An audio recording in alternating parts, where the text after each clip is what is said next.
Hey guys, in this video we'll talk about Flying Delivery Man, Spotify audiobook launch, AI construction checker, animal translator. A Saudi Arabian employee is seen in a video flying off with goods. The employee uses a jetpack to deliver the goods to the doorstep. The employee can also be seen descending from the top of a building with supplies to another building. While there were no clear details about the delivery company or the location of the delivery, this video shows the extensive technology being used in delivery. It is noteworthy that the global food delivery industry is growing by 10% annually, and the size of this market is expected to grow by $365 billion by 2030. Next, Spotify is launching support for audiobooks on its streaming service, offering a third type of audio content for its customers beyond music and podcasts. Initially, audiobooks will be made available to US users who will be able to access a selection of some 300,000 titles.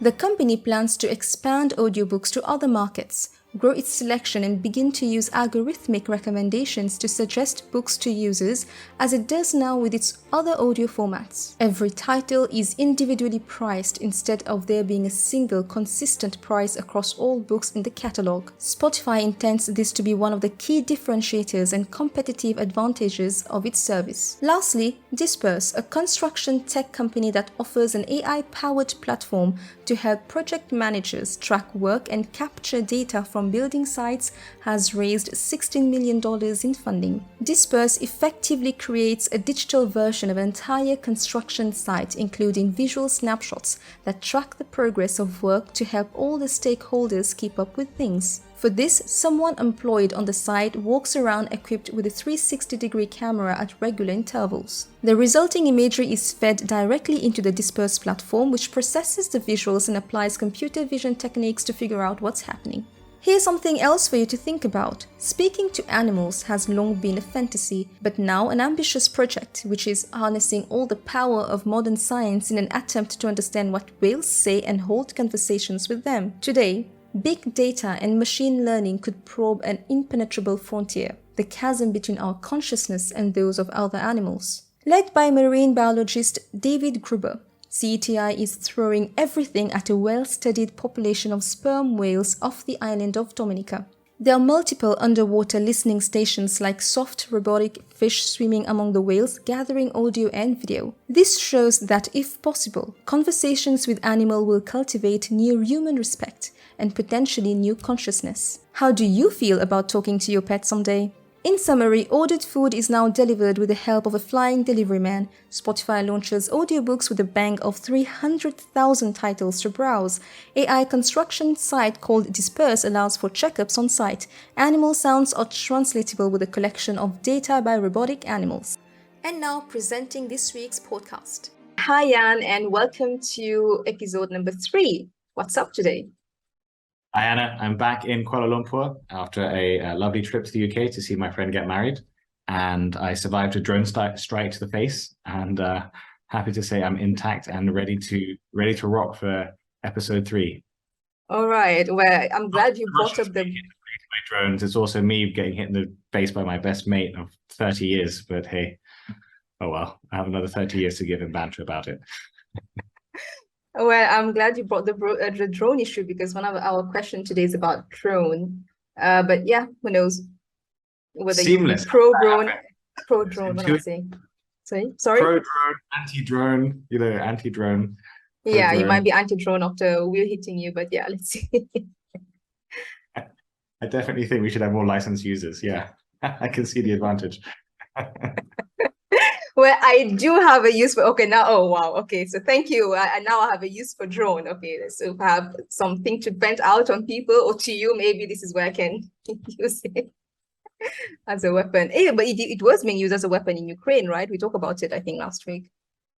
We did, yeah. I mean, I think the Ukrainian war is the war in which drone technology has made a huge difference, not just in the ability to drop munitions, but it's really about observation. You can observe things in almost real time. So just for example, to be able to have, when you fire artillery shells, you normally wouldn't be able to see where they land, or if you had a plane, it'd be dangerous to make it shot down. Whereas now the drone, you can see, and then they literally like 5 meters to the left, and then they move it and they shoot again. They're like 2 meters to the right, and it's that precise. Wow. And you have, and you do that in real time, right? So it has completely changed the face of warfare. And I think that's sort of, leading into our first topic, isn't it? How drones are sort of this transformational topic that is sort of coming into different places, isn't it? So we've seen it in warfare, and we've also seen it in another place, haven't we?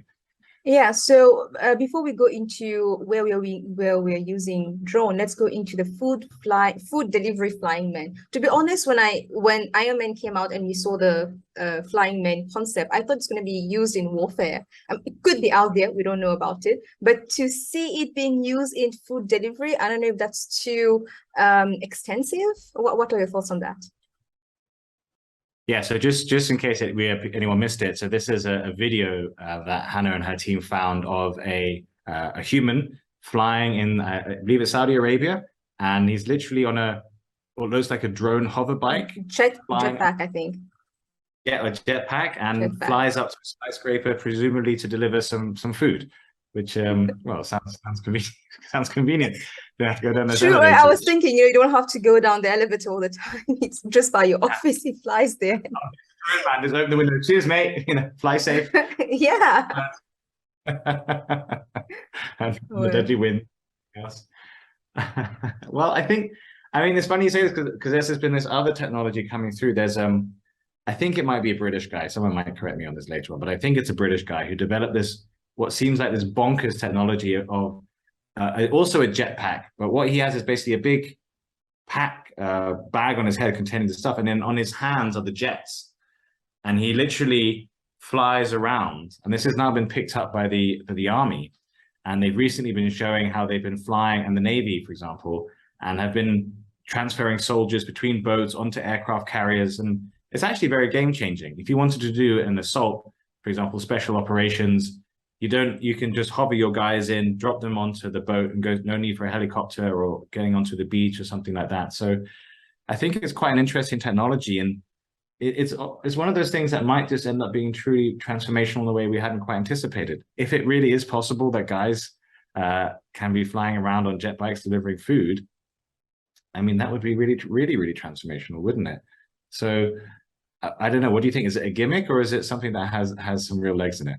Well, after we saw the video, I did a little bit of research to find out the source, like which company is doing it, and nothing was out there. The only most credible source I got was from the Gulf News, which I think is a credible platform to take news from. But like everything was, I think, hushed out. So I'm like, is this a covered thing that people found out? And because the video looks real and doesn't look like it's been edited or in any way.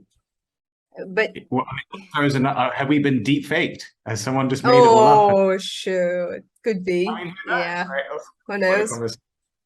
Are people on flying jet bikes delivering food real, or is that just a part of our imagination? But the jet guy that I saw for the military in the UK is definitely real. That's 100% real. So that technology does seem to be there, and I think this sort of weaving in the conversation around drones in general, this sort of creates this new form of transport and these new transport networks, and these ideas are just beginning to take place, and maybe it's something.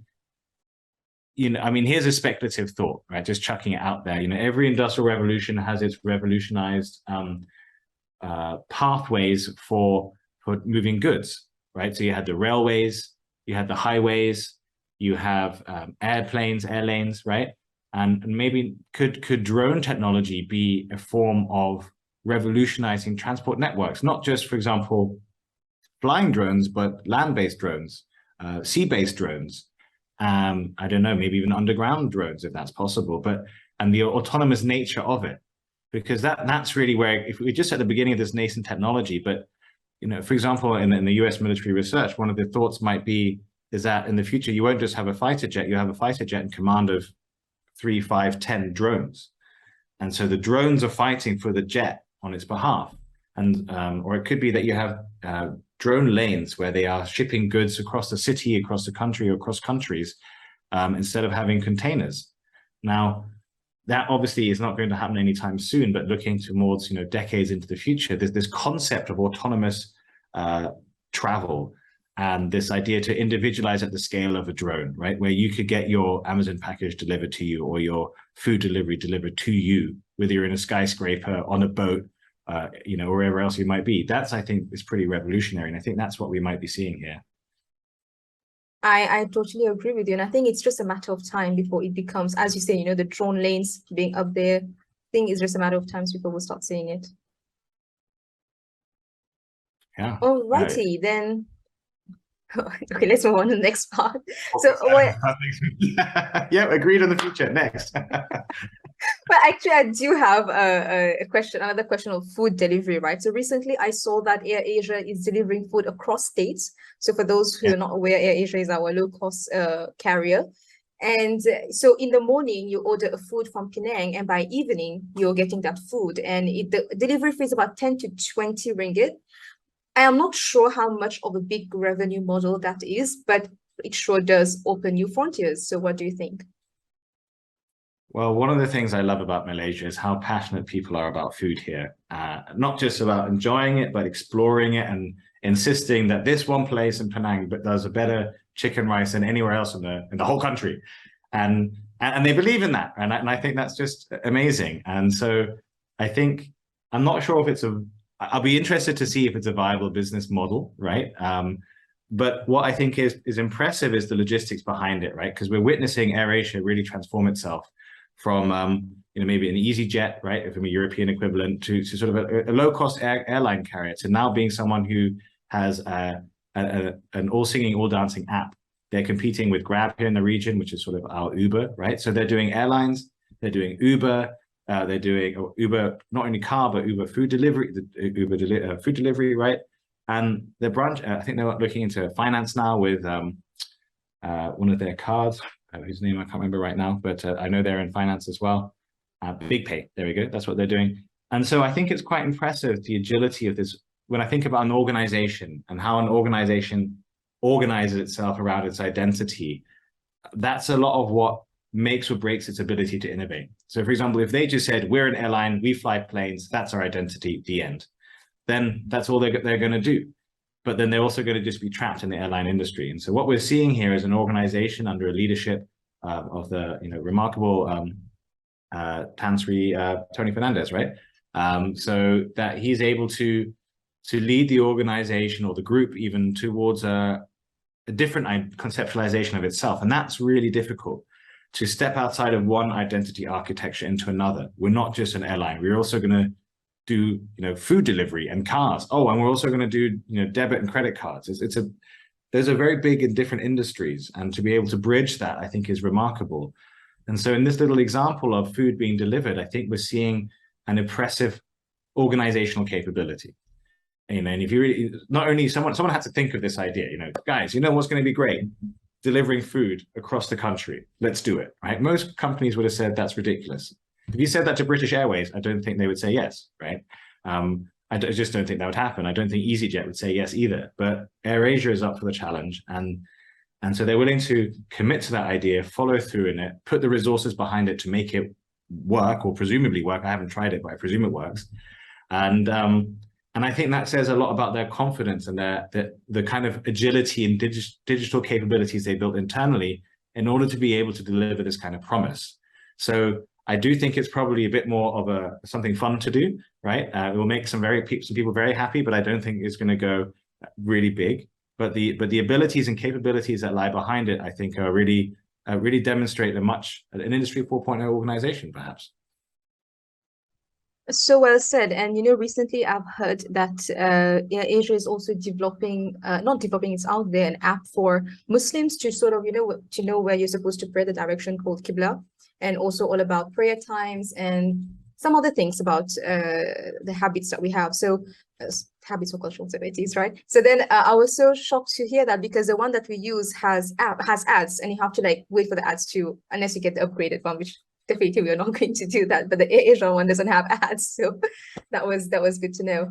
But speaking about finance, right? I know I'm going a little bit off script here, but what I realized yesterday when I was doing my budget, which a reminder to you, Jan, you need to do yours. It's the beginning of the month. So when I was doing my personal expenses, I used my Grab app only. because everything was in there: transport, mart, finance when you pay to shops or whatsoever it is, and whatever, yeah, food. Everything was just in that app, and all I had to do was transfer the data from the app to my Excel sheet, and it just felt so good because I'm like, oh, finally I have one place where everything is there, and I literally just grabbed the entire month, no cash, no Maybank, nothing. So what do you have to say about that? Wow. I mean, I guess the traditional approach would have been to have one credit card, put it all on one credit card statement. So I guess it's kind of taking that approach. But that just goes to show that it's the same idea with new approaches, right? So I think the fact that you're able to do that and that you feel good doing that shows a lot about how far it's come. And I mean, doing those kind of things is always frustrating. I mean, I personally use Expensify. I think that's a great tool for simplifying my life around tracking expenses on all those. I wish that was true. But okay, yeah, sure. Use Expensify, sure. Go on. What I do? What do you mean I don't? Well, you don't sometimes, right? You forget about it. That's why I'm like reminding you to do it. Yeah, but that's why I have Expensify. That's what's nice about it. I can just send it an email or take a picture of the receipt when I want, and the AI will scan it automatically. So it's not so time dependent. Oh, AI. Okay. All right. Yeah, You win, yeah. Yeah, see, I'm ahead of you here, Hannah. You're still putting things in an Excel spreadsheet. I'm like, that's so 20th century. Come on, get with the AI program. You need some Expensify in your life. Well, someone told me I have to up my game on Excel sheets. So that's what I did. So yeah. Did you watch the Excel World Championships? No, I did not. I don't think that's something I'm going to be interested in. Excel is still very, it's still very annoying. Just to give you an example, if you want to automate something, you can do that so easily in Google Sheet. In Google Sheet, just type some of this or whatever. Like you want to find duplicates, you just have to type the command and it's done. In Excel, you still have to type that whole thing out, the whole function out. Yeah. Maybe you need some Excel World Championships in your life. I mean, it's a real thing. For those who are listening, if anyone is listening at this point. But well, we did have 68 people listening to us last week. So hopefully we'll get to 69. Yeah. For sure. All right, let's move on to the next question, which is about the Disperse platform, where that shows the state of a project at a given moment in time, and it solves the dispute that may arise in terms of determining whether the job was completed as it should have done. And with the help of AI, it just gets so many things resolved, right?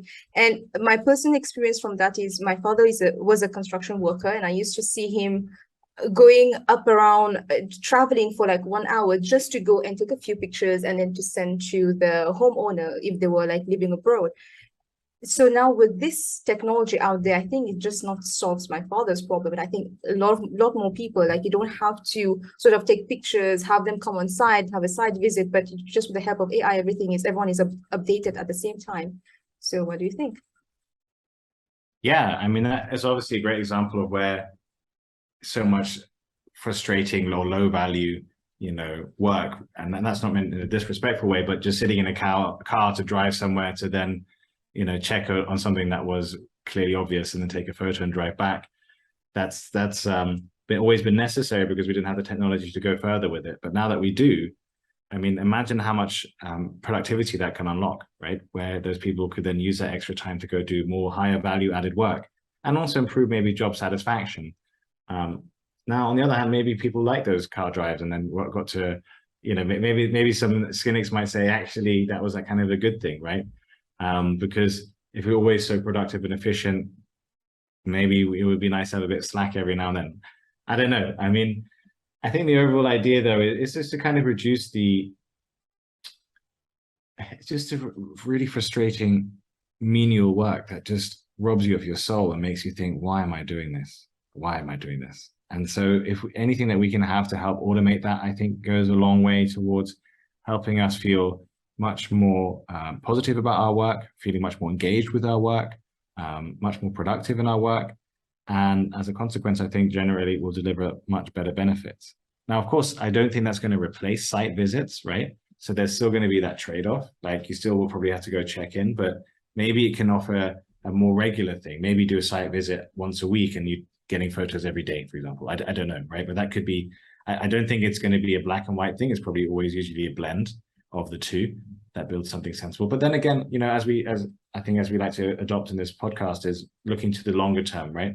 Where might this go in 5 years or 10 years? Because it's only just beginning, right? We're coming to the end of 2022. Where might we be in 2030 with this kind of technology? I think we'd be really advanced. And so that's bringing digitalization into construction is such a powerful way of transforming that industry. And that's one of the biggest industries on earth, isn't it? So I think there's a really exciting opportunity in seeing that kind of innovation taking place there. All right. Well, I'll just move on to my last question because our time is running short. So that one is quite fun because it's about talking to pets, as we have just seen. Okay, not really talking to pets, but for now we are still, the company is still gathering data around whales, and they're trying to find out what the whales are trying to communicate based on the behavior and the sounds that they make. So I know you want to talk to your cats. So what are your thoughts?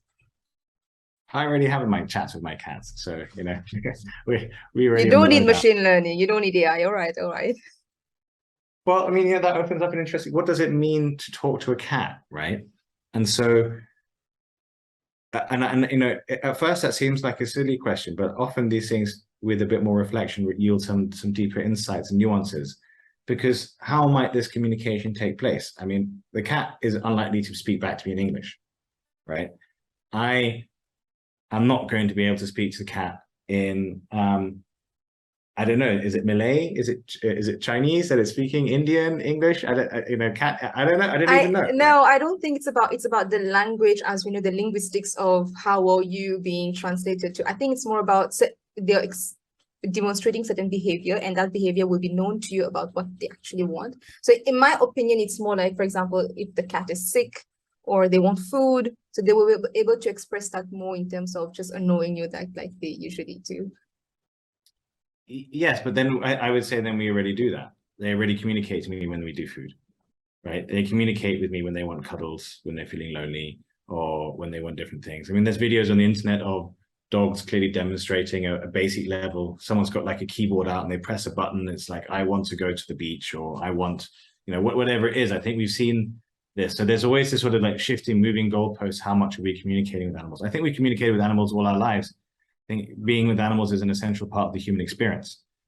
Today, in our postmodern society, maybe not so much, but for most of human existence, animals lived alongside us and with us, and we wouldn't be here without them. Now, so that's why I was taking back to that point of what does true communication mean, right? Because to get to at some point, that deeper dialogue, I think if achieved at a sufficient level, would be as groundbreaking, almost as groundbreaking as speaking to aliens. And I mean that because if you could really imagine, a wild idea, but if you imagine if you could talk to all the whales and ask them about the status of the oceans, right? And you could speak to all the ants and ask for what's going on in the forests, right? Really going on, right? All the trillions of ants that are out there. You can speak to the birds to get an understanding of what's happening in the skies, right? Whatever it might be. But if you could really do that in a way that was, let's call it high value, right? High content value, whatever it might be. I think it would be extraordinary. It would be utterly extraordinary. And so that, I think, is what's really promising. Now, that may take a bit of time, and I think AI could potentially go a long way towards achieving that. And in many ways, I think learning to talk to animals is perhaps preparing us to talk to species more intelligent than ourselves that I think are undoubtedly out there. Because if and when we may bump into another species, if we can't even speak to the animals on our Earth, how might we be able to speak to an intelligent species that we meet outside in space, or space and time? And so I think it's a frontier that looks a little bit silly and like, why really should we do that? But I think it's one of those things that's actually, it's like the rabbit hole that Alice falls down and discovers a whole new wonderland. It's one of those things that you think is not that big of a deal, but if it was actually achieved and actually done, I think it would be transformational to humanity. Absolutely. Well, yeah, and you went a little bit too deep there in terms of space and time, but my thinking was just limited to. Yeah, unusual. Oh, it happens every day. But my thinking was limited to Earth, because when I was looking at the news where the whales are able to, they're able to sort of understand what the whale is saying. I'm like, if you visit an aquarium and there's a screen there that's telling you what the fish are talking about, what the, I don't know, sharks or whatsoever, like in a zoo or in an aquarium, then that would be fun, because you get to not see them moving around and learn about them, but you also get to see what sort of behavior they're expressing and what that means. So yeah. Well, that's what's so fascinating, because the interesting thing is that the communication is being expressed. What's lacking is the translation ability, right? So often if we observe, and if you can see some people who are very, like a horse whisperer, right? Who's a very talented person, able to really dialogue deeply with in this case, horses, right? There are people who have these very deep affinities. I can't remember what their name is, but the people who guide elephants might be another example, right? Cowboys, all these different people who really live their lives with the animals. They have a very deep connection with it. And it's not necessarily just in the verbal dialogue, right? An animal may position itself in a certain way, behave in a certain pattern that you're able to read what's going on. And so so then it also kind of invites for a greater consciousness and a greater empathy, right? Because it's not just us here on this earth, but it's also us sharing this planet with the animals, and looking after them is as much is really about looking after ourselves, right? If we continue to lose species the way that we do, it's not so great for humanity, I think. I mean, we want to basically challenge ourselves to have a planet that is viable, not just for ourselves, but for a multitude of species. Right. So well said, Jan. Yeah, you're right. So on this note, thank you for listening to us. And please, if you like this podcast and you listen until the end, do give us a comment. And as usual, we'll leave with our Leadapreneur mantra, which is believe in yourself, be brave, be bold, be brilliant, and build your better world. Thank you for watching. Don't forget to like and subscribe to the Leadapreneurs YouTube channel to get your weekly updates.